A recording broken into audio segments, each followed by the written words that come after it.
There is also provision in the Act to provide the necessary funds to support for relevant activities. The Constitution of India 42nd Amendment Act 1976 improved Article 48A for the protection and improvement of environment. In addition, Article 51A(g) of the Constitution imposes a duty on every citizen of India to protect and improve the natural environment. Article 243 ZDC provides that every district planning committee shall, in preparing the development plan, should have regards to environmental conservation. The similar provisions exist in Article 243 ZE3 in case of every metropolitan planning committees.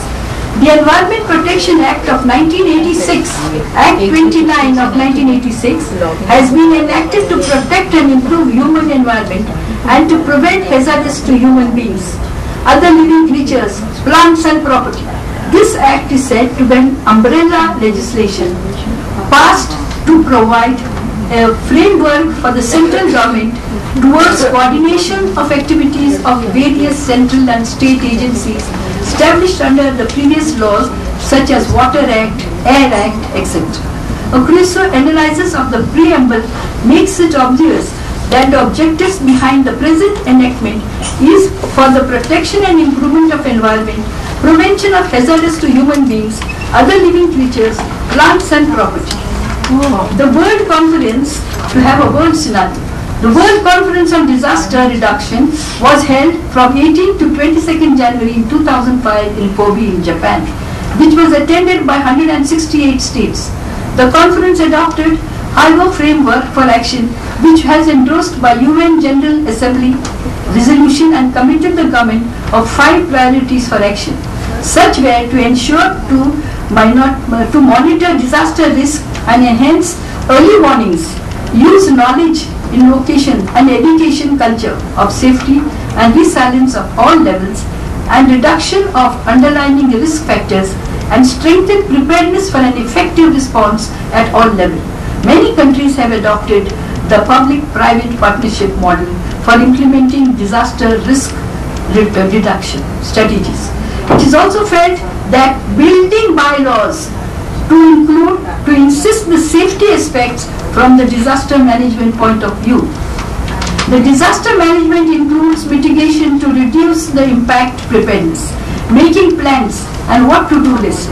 In response to the disaster by sending promptly first batch of emergency service to the site of the calamity and the recovery effects like rebuilding the damaged infrastructure and relocation at the displaced population.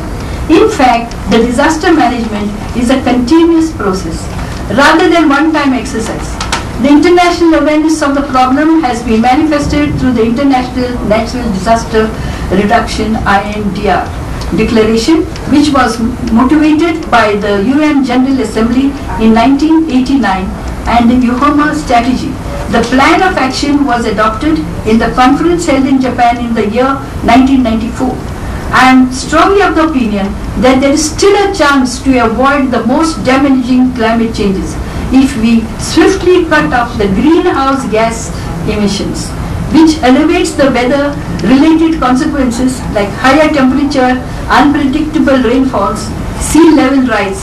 We have to realize that no part of the world is safe from heavy toils in terms of social, economical and environment consequences.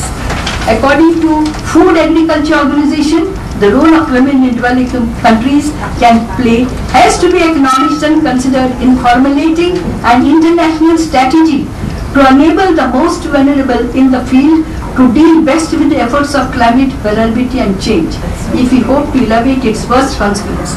I am strongly of the opinion that all countries, developed and underdeveloped countries, need to pay special attention to gender equalities in formulating their strategies to deal with the problem of climate change and global warming, so that the most vulnerable people, that is the women, children and old people, do not suffer adversely.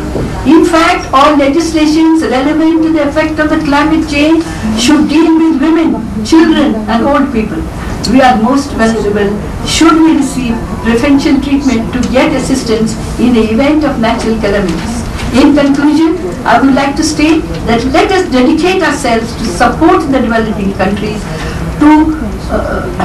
to build their lands and adopt the climate changes. This is a challenge for all of us.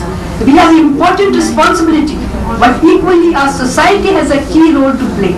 We must ensure that we harness the growing society interest in climate change towards global achievement for our target of confronting climate change.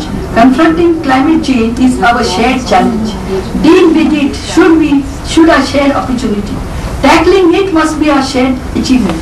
Climate change is not just an environment issue, but a vital truth with which we all live at every moment. Being an international scene, the way we in India are already finding ways to combat climate change. We can all be champions if we do our bit. As Nelson Mandela said, sometimes it falls upon a generation. Let our greatness bloom. We hope each one of us achieves the success of confronting the climate change with strong determination. Let us rise to the clarion call of achieving our target by swinging into action. Thank you so much for giving me the time, and I'm so happy to have come here. You have given such a pleasant time and such a wonderful time here. Thank you, and do come to Goa, all of you.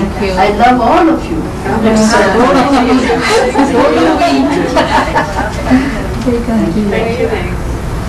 Thank you. Okay, thank you very much.